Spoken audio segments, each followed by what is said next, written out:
And there's Buster. Got to keep him on his leash in this park. But he does like to scamper around if he gets the chance. And I'll show you what we have going over here.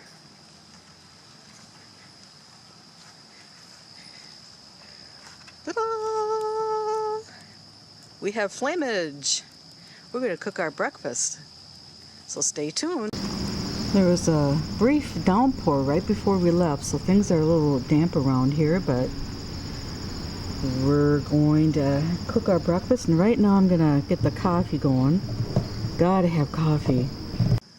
Okay, so while we get set up here, I'm gonna start getting some coffee going, and this is how we'd make coffee over the campfire when I was young, growing up. We would go up to the Boundary Waters in Minnesota, northern Minnesota, and put coffee over the campfire. My mother always called it cowboy coffee.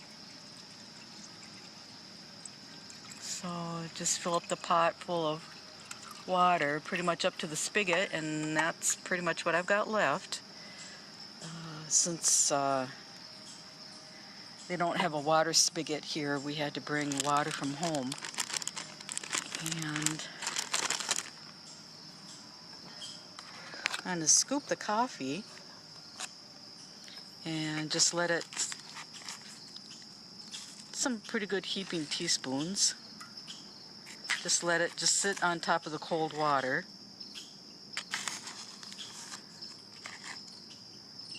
Ooh, yeah. Nice and strong.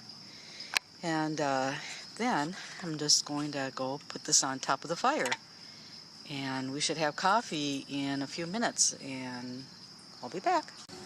So we got the coffee on, and now just waiting for it to come up to a boil. And when I put the coffee grounds in it, the coffee grounds just sit on top of the water, and then when it starts boiling, then the grounds will sink down into the coffee pot. At that time, then you just take the coffee pot off the fire and let it sit for, maybe about 5 minutes or so for the grounds to settle on the bottom of the coffee pot, and then you've got your coffee. I've heard of some people putting a dash of cold water in it to help the grounds settle, or I think some people even put eggshells in it, but you know, what's camping without some coffee grounds in the teeth, right? Along with some gnats and wood ash, and hey, adds flavor. Let me just get the bacon in here first. Okay. Alrighty, so what we're showing to you right now is our table, and for some of you that don't know us, obviously, Tony and I have been Civil War reenactors for almost 20 years, and this is some of the accoutrements that we would use when we're preparing our meals, having breakfast. You know, disregard the tablecloth. The tablecloth is probably from the 1950s, but we just brought it out because it was raining right before we left for home to come up to this park, so we had to have something to cover up the tables. But anyway, this is a type of plates and silverwares. We've got tin plates and tin cups that we drink our coffee out of. The silverware, you can find this kind of stuff at antique stores or garage sales and whatnot. Here's the canteen that a Civil War soldier would have been carrying his water from, and the water would have just come out from the nearby creek, lake, river, whatever that the armies would be passing through. Sometimes whole armies would come through a village and just drain every single water well. So, and then here's another shot as we move around here. So this is kind of an impromptu breakfast that we planned on at 8 o'clock last night. So this is how we fly sometimes. We get these harebrained ideas and we just go with it. And Here's Buster. He likes to come out here with us. And even in our shots, you might see our modern chairs. That's because everything's so wet here too. But we were able to get the fire going. Buster, say hi.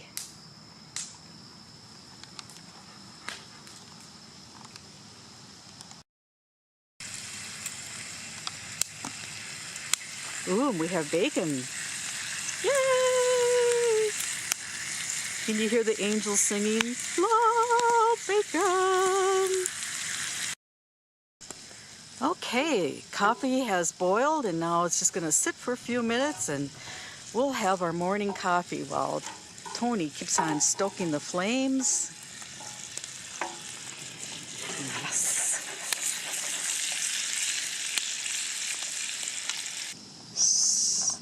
So, okay, here we go. This handle is really hot from being on the fire.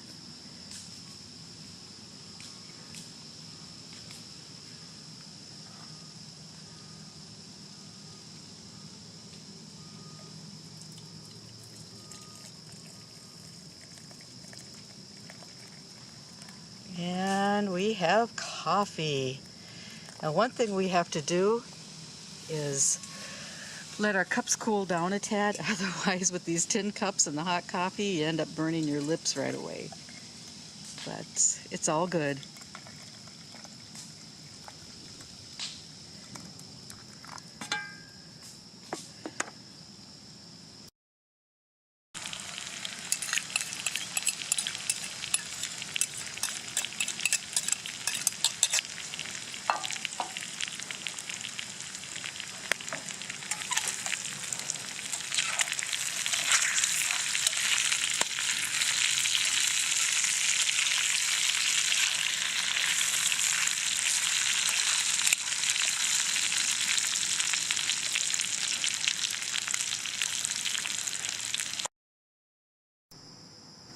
Well, this morning we got up early and we headed down here to the upper quarry. No, lower quarry. Lower quarry, yeah. I haven't had much coffee yet, as you can see. We're just about ready to eat breakfast, but Diane's going to give us a blessing before we get started. Heavenly Father, we thank you for the food before us. We thank you for the lovely day. Heavenly Father, please watch over our families. In Jesus' name, amen. Amen. So we've got a little bit of everything here. Scrambled eggs, potatoes, bacon, coffee. Some salt and pepper. Salt and pepper. Yeah.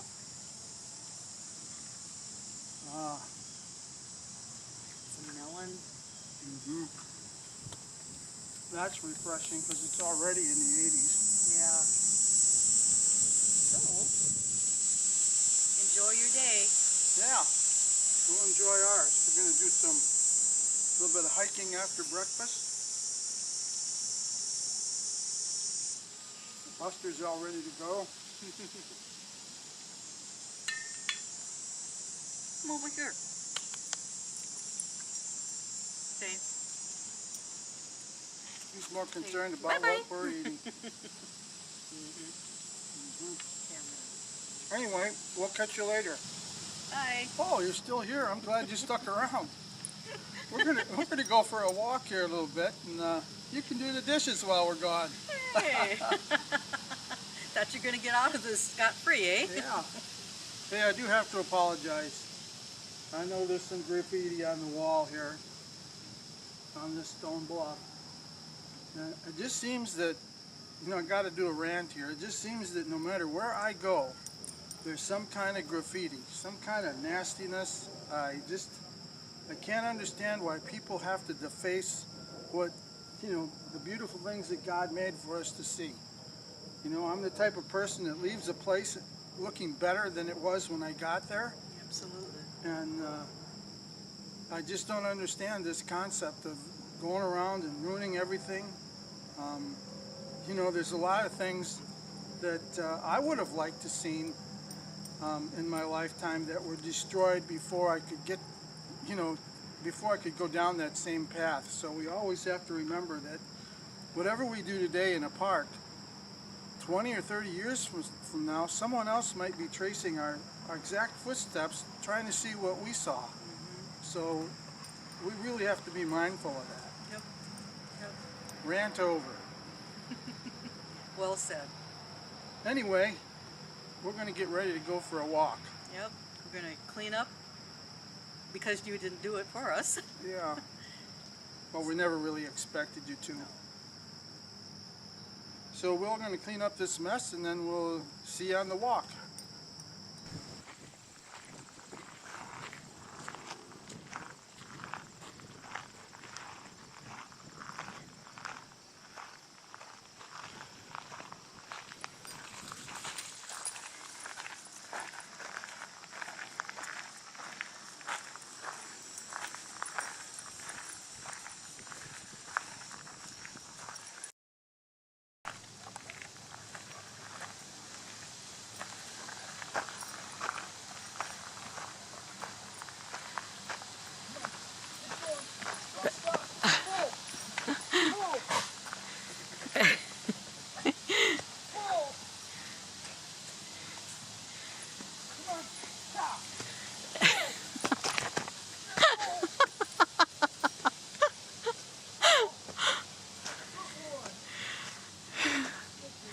I'm the one that's falling all over the place. Wait until you play it back.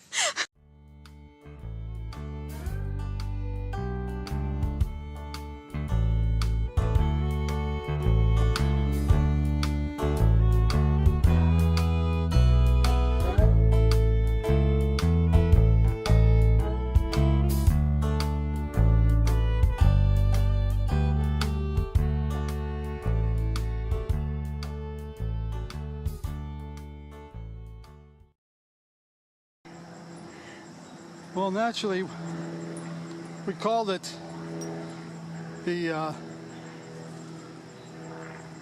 lower what? Lower Quarry. Lower Quarry. That's right. Come on, old guy. We call it the lower Quarry, and it's low because of all of the limestone that was taken off of the top of the bluff. You can probably see in the distance we're still pretty high up. That picnic table down there is where we had our breakfast this morning.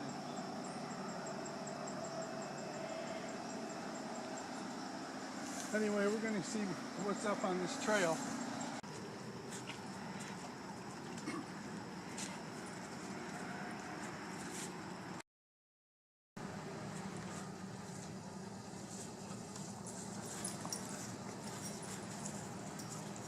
Kind of a muggy, steamy morning, but this is a view of the Mississippi River from up here on this nature trail on this cliff.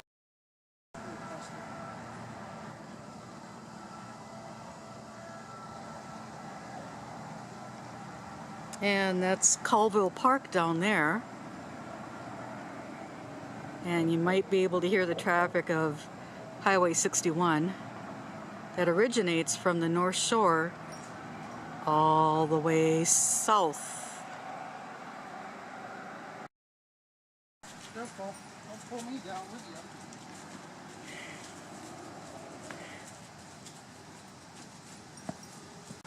Well, we hope you enjoyed your breakfast with us at the Lower Quarry. And our little hike that we took around. Yeah. And I think we're gonna call it a day. Yep. It's gonna start getting pretty warm out soon. It's pretty steamy right now. So, if you liked our video, give us a thumbs up. And hey, don't forget to subscribe if you want to follow us on any future adventures that we might be on. Well, until then, bye. Bye.